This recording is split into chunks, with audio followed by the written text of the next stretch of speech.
En réalité, Korach, lui, eh bien, c'est un vicieux. Il va tenter de promouvoir ses propres intérêts personnels en se servant du mal-être des autres. Ça, c'est en deux mots le processus de Korach. Et pour ce faire, eh bien, il va essayer d'aller ramasser toutes les minorités, toutes les personnes qui se sentent défavorisées.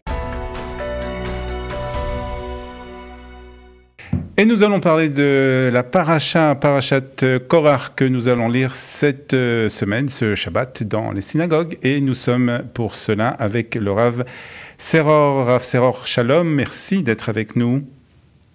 Bonjour Olivier, merci à vous et merci à tous les auditeurs. Vous êtes Rav de la synagogue Sha'arei Tzion à Neve Tzedek à Tel Aviv et vous êtes aussi Dayan au Beit Din Sha'arei Mishpat aussi à Tel Aviv. Merci donc de partager avec nous sur cette parashat Korach. Et quand on lit cette parashat qui s'est passée donc dans le désert, donc il y a quelques milliers d'années déjà, on a l'impression de lire quelque chose de très actuel.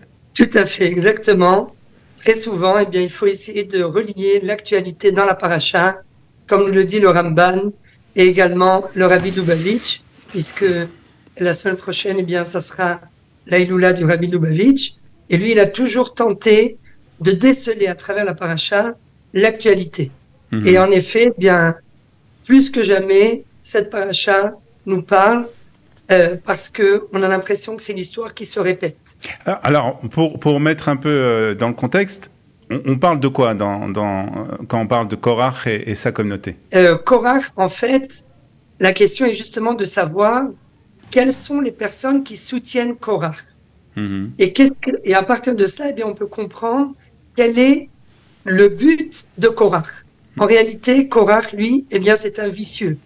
Il va tenter de promouvoir ses propres intérêts personnels en se servant du mal-être des autres. Ça, c'est en deux mots le processus de Korach. Alors, et qu'est-ce qu'il veut? Qu'est-ce qu'il veut? Il veut en fait avoir aussi une partie de la direction du peuple. C'est ça en fait sa volonté quelque part? Exactement. Il va se servir en fait pour essayer de faire avancer, pour essayer de se faire choisir lui-même, de se faire élire par le peuple. Eh bien, il est obligé de débaucher en quelque sorte Moshe de ses fonctions et pour ce faire, eh bien, il va essayer d'aller ramasser toutes les minorités, toutes les personnes qui se sentent défavorisées. Il va essayer de les joindre à lui pour que il y ait une masse de gens. Alors, tous les gens, bien évidemment, ils n'ont pas tous les mêmes requêtes, mais ils se sentent tous défavorisés. Ça, c'est le point commun entre les 250 personnes que Korach arrive à recruter autour de lui. Et en réalité, eh bien, il va être quelque part le son de cloche de ces minorités, celui qui défend les minorités, celui qui défend les gens dont les droits sont bafoués. Et alors là, automatiquement, oui, d'un seul coup, même celui qui ne se sentait pas bafoué, eh bien, à l'entente de ce nouveau mouvement, eh bien, il va se dire, ben, peut-être que moi aussi, je peux essayer de gagner quelque chose. Et voilà que petit à petit, va se former une sorte de communauté qui n'est pas du tout homogène, parce que ce qui les lie, encore une fois, eh bien, c'est leur mal-être. Cela, c'est leur mal-être, comme on va le voir, en réalité, il va mettre en œuvre trois sortes d'arguments qui vont, ces trois arguments, tenter de convaincre à chaque fois une autre catégorie de minorités. D'abord, il va essayer de remettre en cause l'autorité de Moshe et de Aaron pour remplacer cette autorité par une soi-disant égalité pour tous. Alors, bien sûr, tous ceux qui se sentent défavorisés, ils vont dire, bon, bah, voilà enfin quelqu'un qui va se battre pour nos valeurs. Il va être celui qui va nous défendre et même si on n'est peut-être pas la majorité, eh bien, c'est pas grave, au moins, nos droits ne seront plus bafoués. Et tac, automatiquement, une partie du peuple qui va venir le rejoindre. Deuxième catégorie, il va remettre en cause la suprématie du peuple juif sur les autres peuples, puisqu'il va dire qui kulam kedoshim uvtocham Hashem umadua titnaseu al ke'al Hashem. Tout le monde est saint. Il ne peut pas y avoir de hiérarchie. Il ne peut pas y avoir de suprématie d'un peuple sur un autre. Alors bien évidemment, là aussi, certaines minorités qui parfois sont peut-être des mamzerim, ils ont peut-être un problème de yirous, un problème de filiation par rapport à leur judaïsme, par rapport à toutes sortes de choses. Ils vont se dire, mais c'est vrai, c'est pas juste. Pourquoi nous, on serait défavorisés? Et de nouveau, ils vont venir eux aussi se joindre à Korach, et la remise en cause en général des valeurs juives. Pourquoi il y aurait la sainteté et l'impureté, la pureté et l'impureté? Pourquoi il y aurait des Kohanim, des Lévim, des Israël, Kulam Kedoshim? Donc ce sont plusieurs sortes d'interprétations. Donc si on résume en fait en quelques mots, eh bien Korach va se tourner vers plusieurs publics. Un public, et tous ces publics, le point commun qu'il y a entre eux, eh bien c'est leur situation défavorable. Ils sont défavorisés entre guillemets par la Torah, et lui, Korach, eh bien, va réussir à réunir tout le monde. Il va réunir donc les minorités qui se sentent défavorisées parce qu'ils ont un problème d'inégalité avec tout le peuple.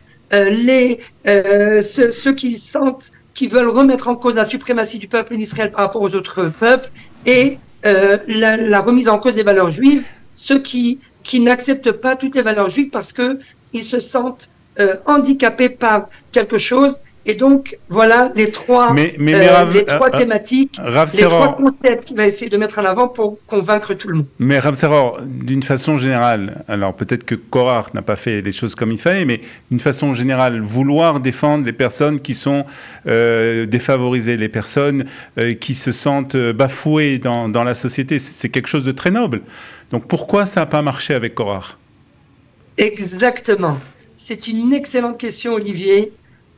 Et d'ailleurs, le Midrash va nous dire que Moshe Rabbeinu, qui n'a pas été capable d'accepter la revendication de Korach et de son assemblée, et qui leur a dit « Rav Lachem ben Levi les a stoppés », eh bien nous dit le Midrash, lorsque Moshe Rabbeinu lui aussi voudra entrer en Israël et qu'il va supplier à Kadosh Baruch Hu de pouvoir entrer en Israël, malgré le décret qu'Akadosh Baruch Hu avait décrété d'empêcher Moshe d'entrer en Israël, et Moshe Rabbeinu va prier 515 prières dans la paracha de Vaetranan el Hashem, Vaetranan qui correspond à la valeur numérique de 515, et bien à ce moment-là, Kadosh Baruch Hu lui aussi va lui dire Rav Lach al Tosef daber elai od badavar hazeh. Toi tu as dit à Korach et à son assemblée Rav Lachem, moi aussi je te dis Rav Lach. Mida keneged Mida. Donc nous dit le Midrash, oui, quelque part, Moshe Rabbeinu aurait peut-être pu essayer de sauver ces minorités parce qu'il y avait un point de vérité qui se cachait derrière l'argument de Korach. Et Nachon, c'est très compliqué. Et si on regarde aujourd'hui, eh bien, comme tu as posé la question tout à l'heure, Olivier, tu as dit apparemment il y a un message pour notre génération. Ouais. C'est évident qu'aujourd'hui, il y a en Israël un mouvement gauchiste, comment on appelle ça, Mechila, un mouvement gauchiste, c'est pas libéral, c'est un mouvement gauchiste qui, comment on appelle ça? Radical. Radical. Alors, il y a aujourd'hui en Israël un mouvement gauchiste radical qui, en fait, exactement comme Korach, veut essayer de promouvoir ses intérêts personnels qui sont la remise en cause des valeurs juives, la remise en cause des notions de la famille, la remise en cause de notre suprématie, c'est peut-être un peu péjoratif, mais de notre suprématie sur les autres peuples. Ça les dérange. Toutes ces valeurs juives les dérangent et ils vont en fait essayer d'aller chercher au sein des minorités le mal-être de toutes ces communautés qui se sentent défavorisées pour essayer de les regrouper autour d'un seul slogan, la démocratie, l'égalité pour tous, etc. Et donc oui, ce phénomène, c'est l'histoire qui se répète, et c'est à nous, bien évidemment, d'essayer, comme nous l'a enseigné le Rav Kook il y a déjà une centaine d'années, d'essayer de redéfinir les définitions de la Torah afin de les adapter à notre génération, pas chas v'shalom de changer les définitions de la Torah, parce que un Kohen qui est amoureux d'une divorcée, eh bien on pourra rien faire pour lui, il ne pourra pas se marier avec cette femme. Mais essayer de redéfinir pour justement essayer de réparer la faute de Moshe Rabbeinu, comme nous le dit le Midrash, qui a en fait cloué le bec à Korach et à son assemblée, et à cause de cela, eh bien Kadosh Baruch Hu lui a fermé la bouche à lui, Mida Keneged Mida, mesure pour mesure. Et bien aujourd'hui, c'est à nous peut-être, durant cette génération, d'un côté d'être à l'écoute justement des minorités et d'essayer de redéfinir, de réfléchir à nouveau comment faire pour d'un côté ne pas léser ces minorités, essayer de préserver leurs droits tout en essayant de continuer à donner une identité juive à cet État et en mettant en avant l'intérêt national, l'intérêt collectif avant l'intérêt personnel. Et ça, bien évidemment, eh bien, on travaille très dur pour cela, mais d'abord, il faut au fond de nous être capable d'aimer tout à chacun. Ne pas faire de marloquette, mais oui,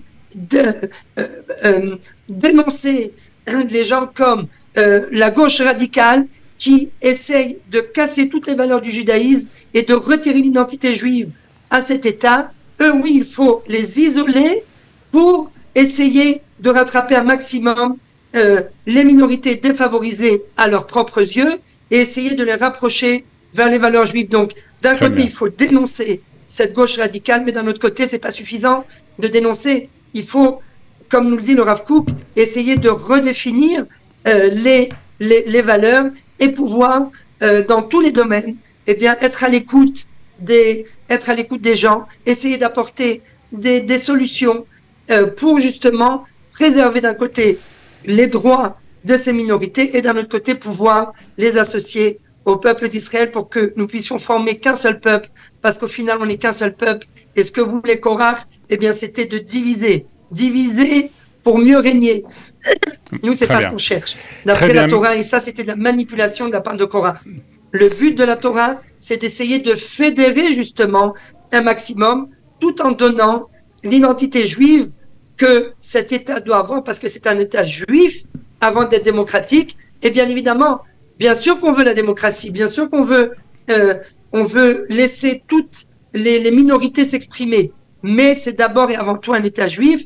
Ce que fait chacun chez soi à la maison, c'est pas notre problème. Très bien, Rav national, au niveau collectif, eh bien oui, il faut donner une identité juive à ce pays. Et tout celui qui vient au nom de la démocratie, au nom des intérêts des faibles et des gens défavorisés, qui essayent de casser en fait l'harmonie qui existe au sein du peuple, au sein de la majorité du peuple, eh bien ce qu'il veut, ce n'est pas de la démocratie, c'est de l'anarchie, parce qu'ils n'ont rien à proposer, ils veulent simplement détruire, chas v'shalom, cet État qu'on a mis tellement de temps, 2000 ans d'exil pour reconstituer cet État. Aujourd'hui, on ne laissera pas les extrémistes détruire cet État. Merci Rav Seror. En tout cas, on a fait le rapport avec l'actualité. Mais là, je ne vous laisserai pas répondre parce qu'on n'a vraiment plus le temps. Mais ce rapport aussi n'est pas seulement à faire avec Israël, mais je crois que aussi à faire avec ce qui se passe actuellement en France et puis aussi en Europe, surtout à quelques heures du deuxième tour des élections législatives ce dimanche en France. Merci beaucoup Rav Seror et Shabbat Shalom. Shabbat Shalom Olivier, Toda Rabba.